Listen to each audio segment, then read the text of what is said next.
Racial observations have very much formed, at least in the early stages, the backbone of your stand-up comedy career. Do you now regret some of the jokes you made? Let me give you an example. You said, my mother, black South African, was saying, get me a white guy, get me a white guy. Well, my father was white Swiss. Of course, he liked chocolate. That sounds funny to me, even when you say it. That sounded really funny. Why would I regret that? Why would you regret that? Because some people say that's not really very funny. But the people laugh. Everyone can say something is not really funny. This is the way some people don't like Indian food. But is it more than that? Okay, let me give you an example. We have a very well-established black comedian in Britain called Lenny Henry. Yes. And he has said that he regrets doing that kind of joke where he said he would wipe his sweating brow and say, I'm leaking chocolate. But that's different. Well, it's not. It's using chocolate, isn't it? But that is different. Well, the Swiss love chocolates. Is not a term that is pejorative. You're referring to your mother's skin colour as chocolate. What he says... Yes, because my mom is proud to be dark, beautiful chocolate. Yeah. That's what she's saying. Well. And this is, in the book, I talk about this as well. I go, I saw people and race as chocolate. I wouldn't use that. I wouldn't use that. No. I'm that colour, and I wouldn't say that. Listen, when I grew up, I believed that all people were chocolates. My mom was dark chocolate, my dad was white chocolate, and I was milk chocolate. So I see all people. So you see that as funny, but do you not realise that some people might not like that? And Lenny Henry went on to say that joke about how he was leaking chocolate. He says, I knew there had to be a better way of trying to put the message over, putting your jokes over without having to pick on people because of their colour or because of their race. Yes, but... His view is different from yours. Because he's Lenny Henry and I'm Trevor Noah. Yeah, but he's black. Yes, but he was talking about leaking chocolate, implying that his skin color was not something that belonged to him. That is a different joke. He's just trying to say that his skin color is chocolate. No. You're splitting hairs here. No, but that is exactly what we should be doing. Because what you're doing is creating... I'm not sure I would. You're creating racial jokes. I would say. No, you're creating monoliths. You're creating monoliths of jokes, and that's not fair to do. Every single joke has a context. Every single joke comes from a place. The most important thing with comedy is context.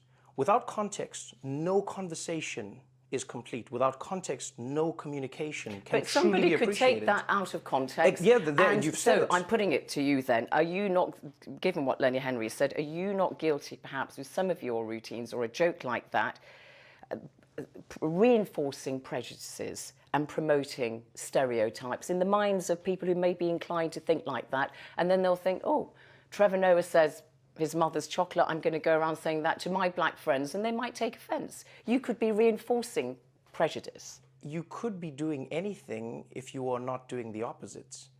How your action is implied does not define what you were doing. Okay, let's look at another aspect of race. You moved just a few years ago to the United States. Your routine as a comedian often mimicked Africans and also African Americans. And about African Americans, you have said this: you are not African, but we play along. It's a very loose term, African American, because half the time you use it for people who aren't even African. As long as you're black, they say African American. I didn't deliver it like that. You're not doing my jokes justice. Okay, all right, yeah, I'm not Trevor Noah and I'm not a comedian. No, but you see, that's... But I'm just asking, are they not African American? Here's what you're missing. What you're doing right now is the equivalent of me saying, now it's raining more than ever. I'll be here with you forever. You can always be my friend, standing under my umbrella. Ella, Ella, Ella, Ella, Ella, Ella, Ella, Ella, A, Ella, Ella, Ella, A. I seem like a mad person right now because I'm not doing everything that was within the context of the song Umbrella by Rihanna. When you were doing comedy merely by words, I spoke it. My eyes, my voice, my connection with an audience is completely different. People can see when you are being playful. People can see when you are saying something. So you're being playful about that. That you don't believe. That is what satire is, though. Fine. You're poking holes. So you're So you don't believe what you say. No.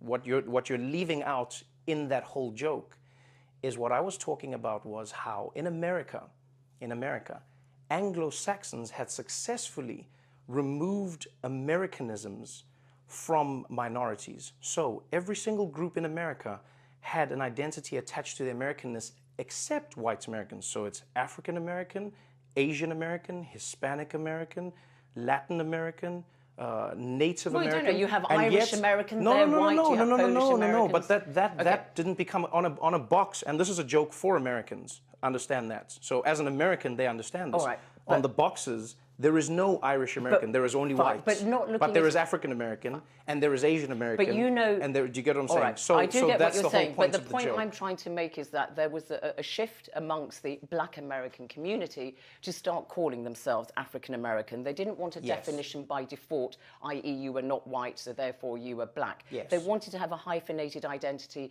that linked them with the continent of their ancestors. And therefore, when you say, oh, they're not really African, they're playing along, you cannot disconnect what you say from this debate that's really, captured the imagination of the African American, Black American Yes. community. And also, the point I want to make to you is when you say that, it now feeds into a debate that's current in the United States. For example, Kwame Kwei-Armah, the Black Britain theatre director in the United States, says he has conversations with African Americans now who are saying, we want to go back to being called Black American because we don't have anything in common with this recently arrived African Americans, be they Somalis, Nigerians, South Africans, such as you, they have different language and so on. So what you say feeds into that debate, and it sounds like you're saying there is a difference between African Americans and Black Americans. There definitely is a difference. Right. But these are differences that can be celebrated or used to separate people. Noting differences does not implicitly make it a bad thing. When you are noticing differences, you can note them for a good reason. It's the same reason we notice different colors or we notice different flowers. That can be a good thing. If you're using it to celebrate, you can use that same thing the same way apartheid did to separate people. When you talk about African Americans, the one conversation that I was talking about was I was traveling America and I was going to a lot of universities, and I came to realize in many universities in America, the conversation you're having right now, they had an African American student body. And very quickly they noticed a shift, because they could not lump black people into a monolith. They could not lump, because there were people from the Caribbean who said, we're not African American. There were people from Africa who were like, these are not our views. We are Africans in America. So there that's is a difference. interesting. Yeah. And so what people themselves did was they said, you can't just lump us into this group. Fine. And does that difference mean that it doesn't act as a cohesive form? Because I'm thinking in 2014, Chimamanda Ngozi Adichie, the celebrated Nigerian author, she said that when she visited the US, she felt that her African-American classmate was annoyed with her because she didn't share their anger. And she said that she was not burdened herself by America's terrible racial history.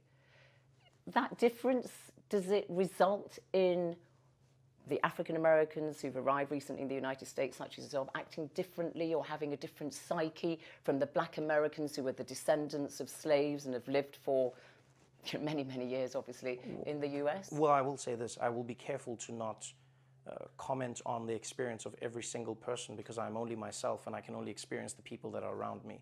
What I do know is this. In terms of our racial histories, South Africa and America are very similar. When I talk to a Black American person, there are many stories that we share as human beings. There are many oppressions that we have experienced through our selective, oppressors. I think those are the things that many people can relate to across the board. So there's more to unite, even though you say there are differences. There is definitely more to unite, especially when you are being oppressed as a group. Because you must remember, when you are in the US as a Black African man, I can tell you now that if you have an encounter with the police, they are not going to split the hairs. They're not going to say, you're excuse me, talking Trevor about. Noah, are you from South Africa Yes, or are you from Detroit? that doesn't happen. No, That right. doesn't happen.